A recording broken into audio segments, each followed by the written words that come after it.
Hello and welcome to a Taylor's Tales podcast. This is Chris's Corner. I'm your host Chris Taylor and welcome back to a brand new episode.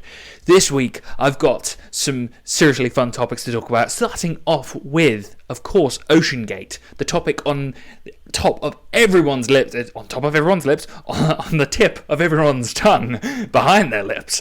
And Oceangate, if you aren't aware of it, or you've been living under a rock for the past month, week, whatever it's been, is the fact that this submarine, this sub-vessel, it can't be called a submarine, it can't even be called a vessel, really. It's this put-together, homemade piece of junk that somehow owners of it persuaded multi-millionaires to be able to pay £250,000 or $250,000 to submerge into the ocean all the way down to where the Titanic can be found, the wreckage of the Titanic. Ironically, and I've seen this memed across the internet all over the place at the moment, hilarity behind it is that it was called Titan.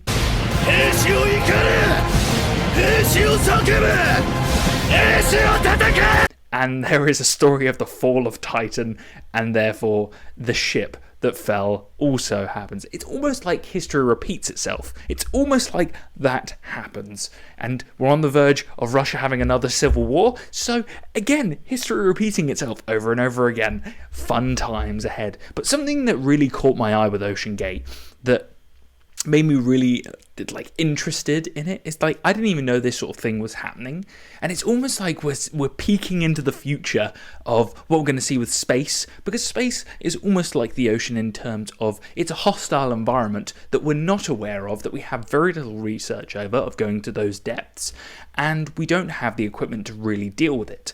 And something that's really intriguing to me is that, are we going to see the same thing for space? Are we going to see this, just like, yes, some multi-millionaires paid £400,000 or $2 billion to go into space, and they imploded, and it's just like, oh no, it's just like, oh no! Oh no! Oh no! Oh no! Oh no! Oh yeah! People, sadness, obviously condolences to the family, but it's also a tiny bit like, who puts themselves at risk? If you have that much collateral, if you've got that much collateral behind you, like if you've got that amount of money, why are you taking that risk?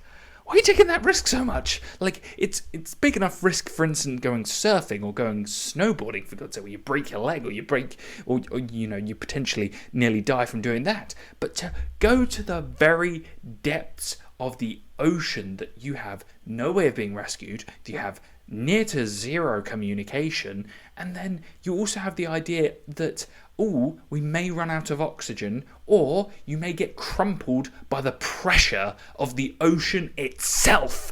Or, if you're like me and you believe in these sort of things, and I'm 100% sure there's something down there, is that there could be a friggin' Pirates of the Caribbean Kraken. Release the Kraken! Down there, ready to swallow you up and take you whole. You just stop playing. I mean, if they give me one right now, I'll tear it up live. And if that doesn't scare you just a little bit on the 0.0000001% chance that is the case, then, that could happen, and that's terrifying. We have near to no research of the depths of that ocean, not to mention the fact that they're going to the graveyard of a ship that crashed with a bunch of rich people on it who didn't take into account the precautions and safety of their ship, and you're on a ship that you haven't taken the precautions of for the safety of, and you died as well. It's almost like we could have seen it coming. Oh yeah, it's all coming together. Irony. Anyway, enough of me taking the piss out of 5 people dying. It's kind of sad, but it's also like, it is what it is a little bit, in the sense that they kind of signed their names on the dotted line. It's kind of, who cares? It doesn't matter. I'm just thinking, I think I'm saying what everyone's thinking a little bit. It's like, they took the risk. This is the risk they took. This is the result of everything that could go wrong going wrong, and the PS2 controller running out of batteries at the worst point, you know. How crazy is that? Let's just think about that for a minute. Imagine if I told you that you're getting on it. Actually, let me just put it this way. Let's say you're getting in a car, not even a ship. We're not even in the ocean. We're not anywhere hostile. We're just getting in a car, and I'm driving it, and I tell you, I'm driving it using, let's just say, a wireless Mario Kart controller. You're just going to look at me and go, what the fuck are you talking about, Chris? Like, no, I'm not going to get the fuck out of here. And these guys who are meant to be smart, you'd assume people who've made that much money, who haven't inherited it, let's say, would be smart enough to be able to be like, might not want to get in this. They're controlling this thing with a PS2 controller or a wireless PS3 controller, whatever it is, nuts. Imagine that for a second. You get in a car and you're like, yeah, this is fine. Everything's fine. Everything's good. This is fine. I'm okay with the events that are unfolding currently. We're fine. But, you know, what makes it even crazier is that there's, like, this thing operated out in the ocean, right? Potentially people's lives being put at risk. And there's no safety measures of, like, the Coast Guard or somebody from the US government getting involved and being like, yeah, we're going to have to shut this place down because they're not holding, you know, they're not going to the safety measures that we need them to go at. And it's basically a ball of metal that's just encased to the point where pressure can't get in. Nuts. This is information that I am, relaying, so a lot of it's bullshit. Just take it as that, take it with a pinch of salt. But at the same time, madness, absolute madness. To me, on top of this, the average person who hears this story as well just goes, well, you know, it is what it is. It's a silly story. But at the same time, can you not wait for the space stories like this? I'm looking forward to when the first few people take this ship up to Mars and, yeah, something happens. And we can see the first 1,000 iterations of all of these things happening over and over again until they've sorted out the safety measures for it. It's like the first car. You never know what's going to happen. It's like the first person who got in the AI-controlled Tesla. They're not going to be like, yeah, I'm going to get in that Tesla and I'm going to allow AI to control it and I'm not going to have any manual control whatsoever. They're like, I'm going to write my name on the dotted line for this risk to reward ratio of 0%, of nothing. So, yeah, madness, absolute madness. And the fact that they're getting James Cameron as a reference for this is hilarious. It's just like, we're going to get the guy who directed the movie for Titanic to come in here with his knowledge of fly fishing and come in here and really give us a good old talking to about how this is a silly idea. Jim Cameron gets in there and he tells you what. But nonetheless, moving on to something a little, probably just as silly, let's be honest. Challenges. I feel for Tom Holland at the moment. I think we all feel for Tom Holland at the moment. Zendaya's a big star, so is he. You can't knock Tom Holland. But first it's Timothée Chalamet with his good looks and his sly ways, going in with June and making out with Zendaya. And now Tom has to deal with this challenges meme that's just rolling through the internet like nobody's business. And two other guys are rolling in deep with Zendaya as well on screen, and this is what's happening right now, rolling in the deep.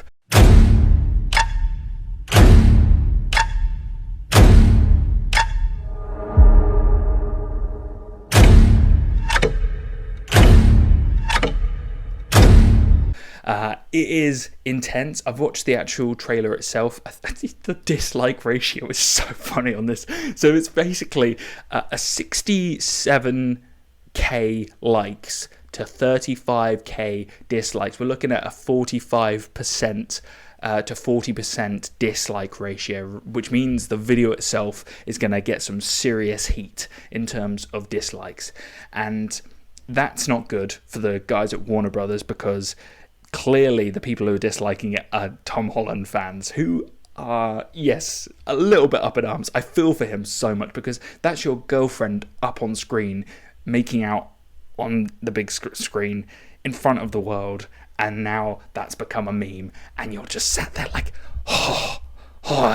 he's either got the strongest willpower of all time, or he's going absolutely crazy behind doors. It's like, hello darkness, my old friend. We open the door and Tom's just sat there with tears. Start? I don't feel so good. Just the rolling down. But yeah, if you haven't seen the cinematic trailer for it, please go ahead. Challenges. It actually doesn't look amazing. It just looks good, like relatively good. I wouldn't go to the cinema for it, but it's intriguing, and it's another. At least there's an original film being put out there. It's not a remake and it's not a sequel. Win-win situation, and I'm seeing more.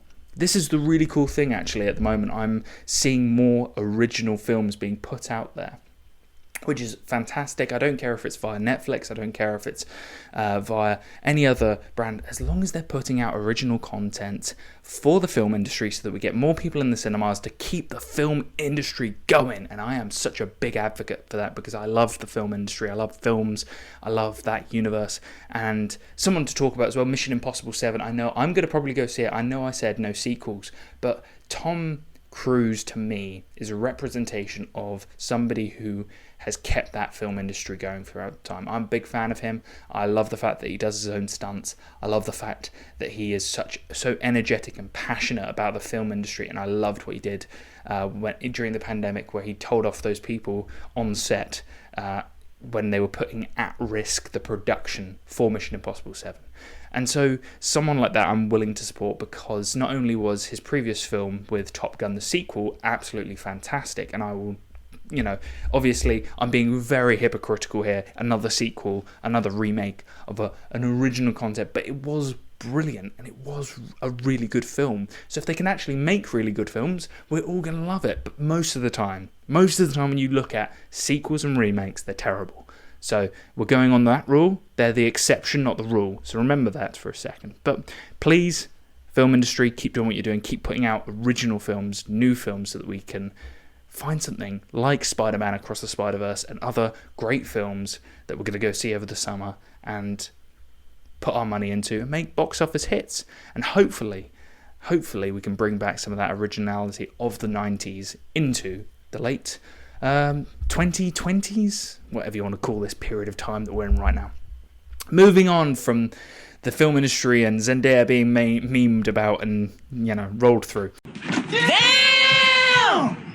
I want to talk about a little bit of stoicism. I've been reading The Daily Stoic by Ryan Holiday and Stephen Hanselman, however I'm going to pronounce that. And I just want to talk about a couple of quotes. The reason why I'm getting back into stoicism after talking with a friend about it and talking about this in the previous podcast is because I was realizing that I wanted to find a little bit more meaning in the things that I'm talking about. I feel like I have things in my mind that I don't know how to express that will be reflected by these quotes from Epictetus and Marcus Aurelius and and Seneca as well, of people who've from hundreds of years ago, whose knowledge and ideas still apply to today.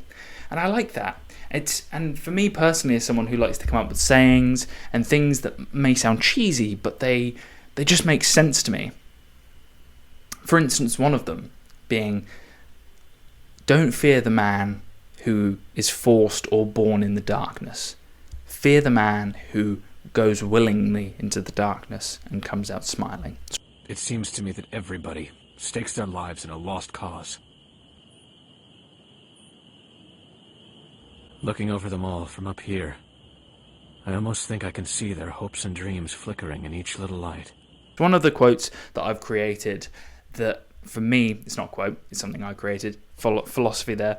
The idea of fear the person who is willing to challenge themselves and can enjoy that challenge and can enjoy the tough times as much as the good times. And this is something that I find really interesting, is that there's not many people out there who know how to be able to enjoy the darkness, enjoy the abyss. And it may sound almost psychopathic, and you may, like, Patrick Bateman's on the other side of the camera right now, you're like, Hello? ooh. But there's also some real meaning behind it. The idea of, if you can get through the suffering, there's always going to be the relaxation time. There's always going to be those good times. But if you can enjoy every time, then you're a winner. And that's just something I've come up with. That's from doing other things. But let's see if I can get the page without losing the marker. Yeah, brilliant, winning so far. And this is one bad thing with. There we go. Cool. This is today's quote. So the really cool thing about this book, by the way, is that there's a philosophical quote from one of the three, guys there from the philosophers, let's call them. Of Stoicism, Seneca, Epictetus, and Marcus Aurelius. And today's one on June the 24th, which is awesome. So you've got a quote for every day of the year that you can read and write about, and there's a nice little description underneath by Ryan Holiday and by Stephen. And it's really interesting to see today's the truly educated aren't quarrelsome. And this one I really enjoyed. Really, really good one to talk about on the podcast. The beautiful and good person neither fights with anyone nor, as much as they are able, permits others to fight. This is the meaning of getting an education, learning what is your own affairs and what is not. If a person carries themselves so, where is there any room for fighting? And this specific quote, which I wrote about this morning in my journal, is the idea that if you can become educated, if you can educate yourself, you're willing to go into debate with anybody. You shut your mouth when you're talking to me. You're willing to talk to people who may have completely opposite views on the world to you, and you're not going to get angry. And what this quote by Epictetus talks about is Seneca going into the roads of Athens and talking to people who have completely opposite views of himself, and he would just stand there and listen to the person who has these opposite views. They're neither negative nor positive, they are just views that he disagrees with, but he's happy to listen, and he just stands there and listens to these views. And it really made me think about family conversations I've had in the past where you're trying to almost convince the other person of your view. You're trying to convince the world around you that you're right and they're wrong, and therefore they should step aside and they should just do what you're saying, and they should live in your world, and the world should succumb to your thoughts. But the truth is, we all have a point of view. And has that ever worked? Has a conversation where you almost attack the person with your opinion ever really brought you happiness, joy, or helped the other person? I think not.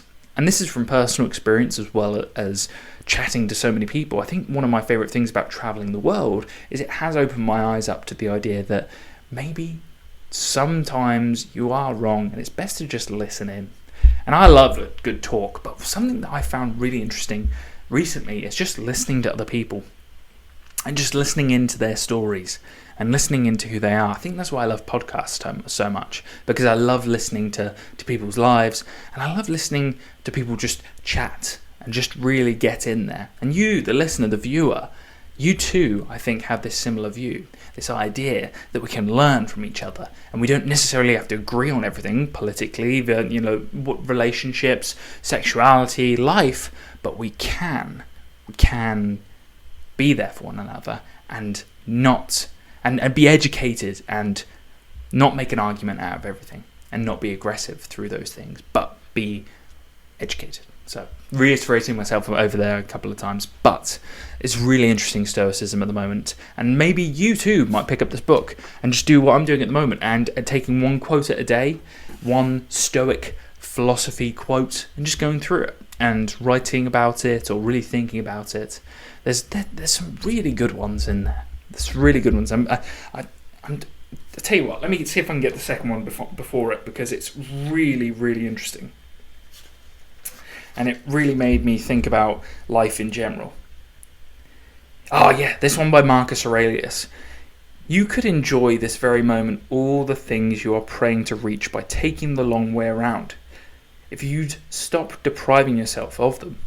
And the idea is here that you could be happy now.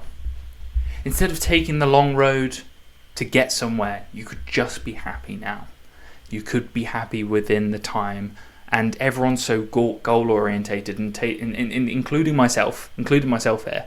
This idea that you put off happiness. I will be happy once I've got here. I will be happy once I've achieved this. I will be happy once I get somewhere. And for someone like myself who thought if I would just travel to the other side of the world, if I would just be in this different country, I'll be happy. And the truth is you don't. Different environments do help you sometimes to refresh your mind and to be able to stress yourself into a new situation, but you can't necessarily do that all the time. And so this is the idea that you need to be happy in the situation you're already in. So stoicism, moving on from there. What's really been fun for me, and for those who aren't aware, I'm 27. I'd been putting off driving for years, not because I thought, it's a useful thing to have, but I didn't see it as something that I needed right now. I couldn't afford a car. I didn't have a job that was going to be paying me enough to buy an asset that was going to deteriorate. Something for everyone who's younger than the age of 25. You should be aware that cars are not appreciating assets. They are depreciating assets, and therefore they lose value over time. They don't gain value. So if you buy a car, you're not gaining an asset that's going to be worth more in the future. It's going to be worth less. And that's something I was always told growing up. Cars are mainly flashy. One of the things that I do see is, which I find hilarious, by the way, is somebody who has a flashy car in front of a house that's worth less than the car. That's not the case nowadays. All houses are worth more than cars, but you know what I mean. Like the car is worth half the value of the house. You shouldn't be doing. That's like such a deluded idea of value system right there. But anyway, on to the point. I passed my driving test this week. I'm really pleased with myself. I passed it first time with only 2 minors. For those who are really nervous drivers, I really recommend you go automatic. I really recommend you go electric, and I really recommend, if you're in the Newbury area, go Ultimate Driving. Recommendation there. They are fantastic. My driving instructor was super patient with me. We did this for 9 months, so I didn't do any. So I took 9 months to pass my test first time with only 2 minors. One of the minors was for me speeding, going over 30 for a minute. It must have been a minute because there's no other way you would have marked the minor. It wasn't a serious one, so it must have been like not long enough for me to get the serious, but not short enough for me not to get the minor almost. So I recognised it and I did slow down, but it was there. And then the other one was being hesitant. So there was a lorry coming towards me. I was parked up on the side of the road. There was a car behind me, and I hesitated to take off, and so I got a minor for that as well. I was annoyed with that one personally. I'll tell you why. Now please, continue. The person behind me was a learner driver who was also on the test, and they had so much time to overtake me. The lorry wasn't coming towards me for ages, and I was like, I saw them behind me. I was parked up on the side of the road. My indicator was turned off, and the person had so much time to go around, and they didn't. And so I said to my driver, he said, time to go, Chris. And I waited and then took off, and that's why I only got the minor. But I was annoyed because the person behind me, normally I've been taught to wait, allow them to. I'm not indicating, so therefore I'm on the side of the road, I'm parked up. The person knows that I'm not taking off, and I'm not indicating because I'm allowing them to go around me, and there was enough time to do so. So I hope that person didn't fail because of that as well. They may have got a hesitation minor like myself, but I passed first time. I think it's also a confidence thing. Something that I believe that I'm going to be telling people now is that you could be like me, someone who's super nervous about driving, super duper nervous, really struggled with being in a car, being confident in a car. But the truth is, you just need time. You need a driving instructor who suits you, someone who makes you enjoy the process. Genuinely, you need somebody who you get along with. My driving instructor and me had loads in common. We were talking all the time about things we were doing. We were talking about life in general. We weren't just talking about driving. And this is really important because it makes the hour that you spend with them go by in a flash, and it also means that the time you're doing that makes it really easy to take on their advice and just respect them as a human being, because you're just like, oh, this isn't just their job. Like, they've got a whole load of other things going on in their life as well, and that's something that you dehumanize people like driving instructors and driving examiners as well. So it's really important to be able to have this process of you finding the right person for you, and also just being relaxed. One of my favourite things about the test was my examiner. He was just talking to me the entire, we were just chatting on and off, and he could see when I was, really concentrating, so he would just stop talking and allow me to concentrate, and then he would start talking, asking me questions. We get into conversations about life. And we were talking about him going to the gym and like having his own home gym and stuff like this. It's just like fantastic. Relax. And all that, nervous energy that I had before the test was gone. And I was just doing my driving mode. And that's c'est magnifique. Really an enjoyable process. And it went by in a flash. And I was back at the driving test centre within, it was, I was told that it was a 40-minute test. I bet you it was only 30. It felt so short in comparison. So for those who are nervous out there, who haven't passed a test maybe, or who are drivers already, want a refresher, just go do it, and do it with someone you believe and you enjoy being with.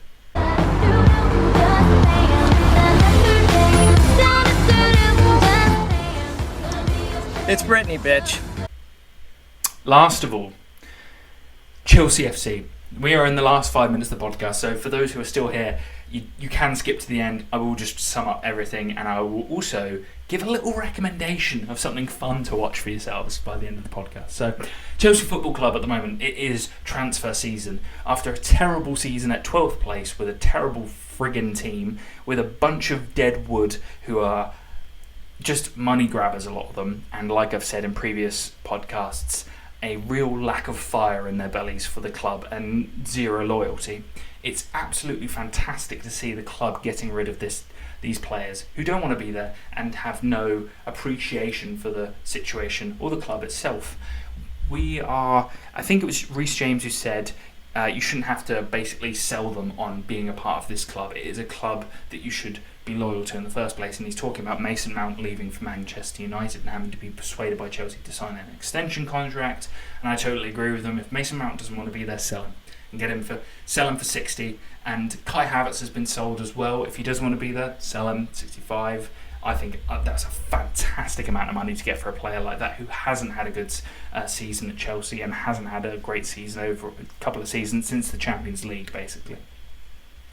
And then you've also got see, again, Kovacic, I don't really have any love for that guy because he did nothing. He was a very, he played some really nice football, but he didn't really do a lot for Chelsea in the time that he was there. He was, a relatively good dribbler, but that's it. So again, see you later, bye-bye, great, get rid of him.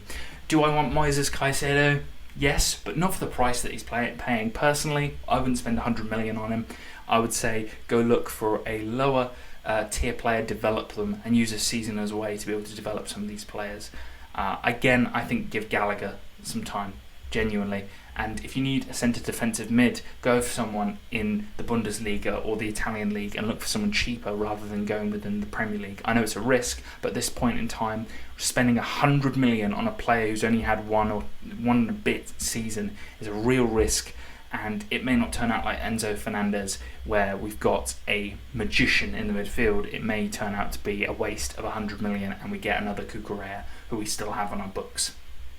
But it is fantastic to see that we've got rid of Koulibaly.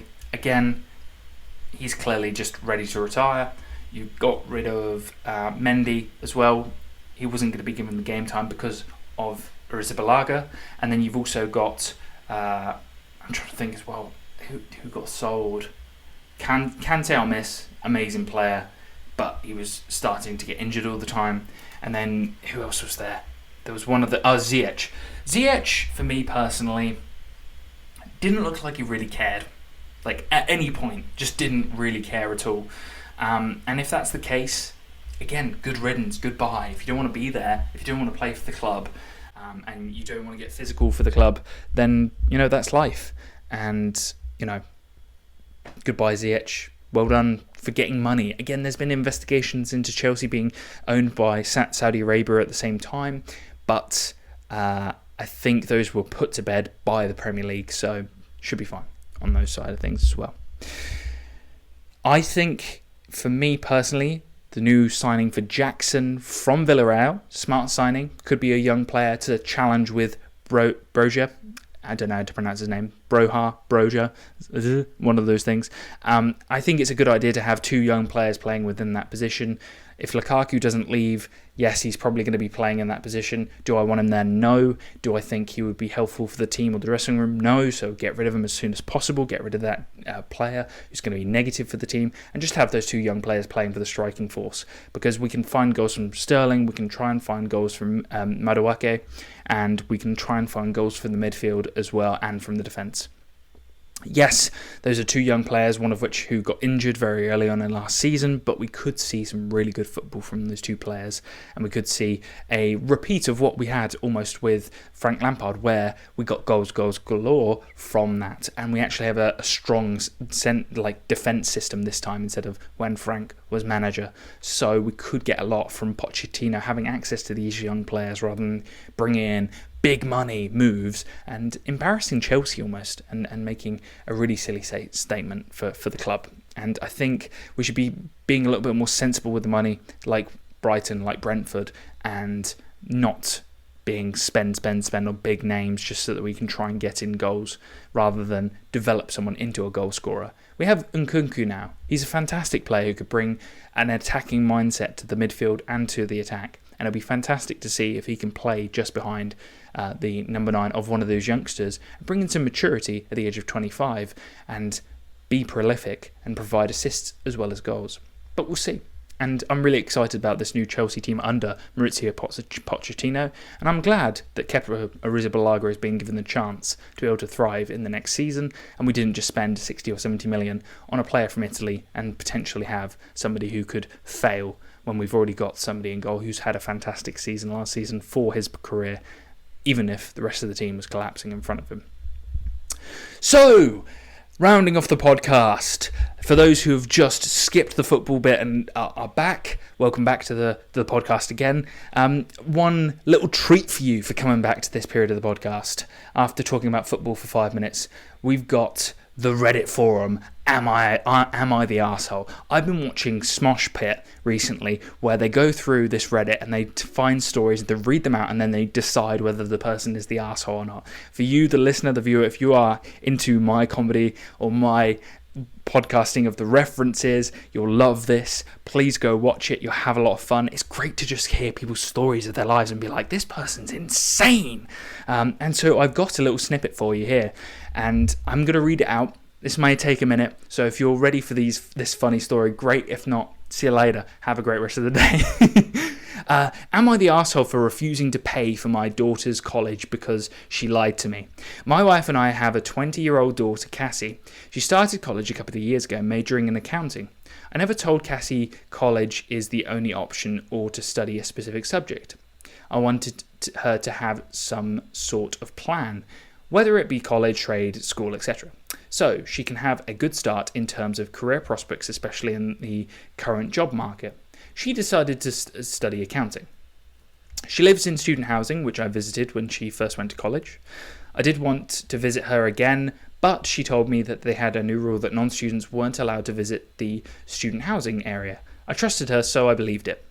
We didn't have a traditional college fund, more so that I'd give her the money on a monthly basis, which she's supposed to be using to pay for her course, housing and materials. I know a lot of people will think this is a stupid move on my part, which I understand, but I did the same with my older daughter and it worked out fine. Not long ago, I was at a party when my friend and his family also came. His daughter is a friend with my daughter, and she let slip that Cassie recently moved into a new apartment. I was shocked and later found out she dropped out of college after the first semester, using the college money to buy expensive things and fund her lifestyle. Shit hit the fan after the reel, and I told Cassie I was really disappointed in what she did, and I can't trust her. She cried and said she didn't know better and now realizes what she did was stupid. I'm going to be stopping the college money, but she replied she wants to go back for real and have a fresh start. I replied she can take out a student loan like most others. I won't be paying anymore. Cassie is really upset and refusing to talk to me. My wife isn't on board with this either and is telling me Cassie made a mistake and I can just make the payments directly to the school from now on. I told them both getting her college paid for was a privilege that she's now lost. If she wants wants to go back, really show me she cares, I might consider paying for it later. Many students don't have a financial help from their families and go through fine. I've got a couple of people telling me I'm being really harsh and this is going to ruin her education even more. Fuck that. You're a top dog. You're an absolute legend, OP, the person who posted this. As someone who paid for his entire degree on his own without his parents' help, as someone who worked the entire time, who worked in the IT industry to pay for his degree, she's spoilt. She's spoilt. Yes, she made a mistake, but she's going to pay for that mistake. She's going to learn from it.